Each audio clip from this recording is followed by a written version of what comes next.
अस्सलाम वालेकुम, कैसे हैं आप लोग? सब खैरियत से? आज हम सेकेंड ईयर में मैथमेटिक्स में एक और सॉल्व एग्जांपल करने जा रहे हैं चैप्टर 2 में। ये पेज नंबर 38 पे मौजूद है और ये सवाल बिल्कुल वैसे ही जैसे एग्जांपल नंबर 1 में हमने करवाया था कि find the limit of the sequence an is equals to 5n + 7 upon 9n² + 11 where n tends to infinity. ठीक है, वही तरीका है जो हमने एग्जाम्पल नंबर 1 में देखा था। क्या किया है, सोल्यूशन की हेडिंग डाली, limit an is equals to limit n tends to infinity. Limit को दोनों जगह पर अप्लाई कर दिया, यानी लिमिट लिखना पड़ेगा। ठीक है, राइट हैंड साइड पे भी लिख दिया limit n tends to infinity, limit n tends to infinity. ठीक है, दोनों तरफ आपने लिख दिया। उसके बाद आपने क्या किया, देखिए मैक्सिमम पावर को हम कॉमन लेते हैं। यहाँ मैक्सिमम पावर क्या है, n, यानी n की पावर 1, तो हमने n को कॉमन ले लिया। यहाँ मैक्सिमम पावर कितनी है, n², तो हमने n² को यहाँ पर डिनोमिनेटर में n² को कॉमन ले लिया। ठीक है, एग्जाम्पल नंबर 1 की तरह बिल्कुल क्या किया, 5n था तो n तो कॉमन आ गया, पीछे क्या बचा 5। यहाँ n मौजूद नहीं था तो मैंने n को चूँकि कॉमन निकाला है बाय फोर्स, तो मैंने 7/n कर दिया। सिमिलरली यहाँ n² मौजूद था तो मैंने n² कॉमन निकाल लिया, तो यहाँ पे बचा 9 प्लस 11 था, मैंने 11 अपॉन क्या कर दिया, n²। सही है जी।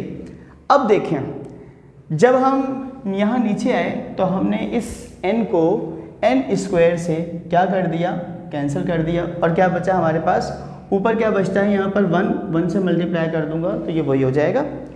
नीचे क्या बचेगा, n।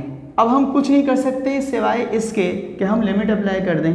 तो जहाँ जहाँ n आ रहा था वहाँ वहाँ हमने क्या कर दिया, इस पर लिख दिया इन्फिनिटी।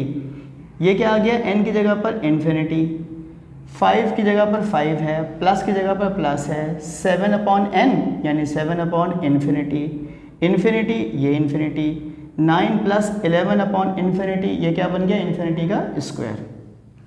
ठीक है, अब क्या बचता है मेरे पास पीछे, 5 + 0, और यहाँ क्या बचता है, इन्फिनिटी 9 प्लस 11/इन्फिनिटी का स्क्वायर। मैंने बताया था कोई भी नंबर जो कि इन्फिनिटी स्क्वायर से डिवाइड होगा क्या बन जाएगा, 0। ये क्या हो जाएगा आपके पास, 0। तो आपके पास देखिए आंसर क्या आ रहा है, 5 + 0 5 आ जाएगा, 9 में आप 0 ऐड करेंगे तो 9 ही रहेगा, इन्फिनिटी से मल्टीप्लाई होगा तो ये भी क्या बन जाएगा, इन्फिनिटी। और any number divided by infinity is equals to 0। तो हमारा आंसर क्या आ गया यहाँ पर, 0। ठीक है, मैं उम्मीद करता हूँ ये सवाल भी आपको अच्छे से समझ में आया होगा। और आखिर में जाते जाते आप लोगों की चूँकि फरमाइश है कि वीडियो के आखिर में इरशाद फरमाएं, तो जो मुझे इस वक्त याद आ रहा है वो मैं इरशाद फरमा देता हूँ। शिकवे भी हज़ारों हैं, शिकायत भी बहुत है, इस दिल को मगर उससे मोहब्बत भी बहुत है। आ जाता है मिलने वो तसव्वुर में सरे शाम, एक शख्स की इतनी सी इनायत भी बहुत है। ये भी है तमन्ना उसे इस दिल से भुला दें, इस दिल को मगर उसकी ज़रूरत भी बहुत है। अल्लाह हाफ़िज़।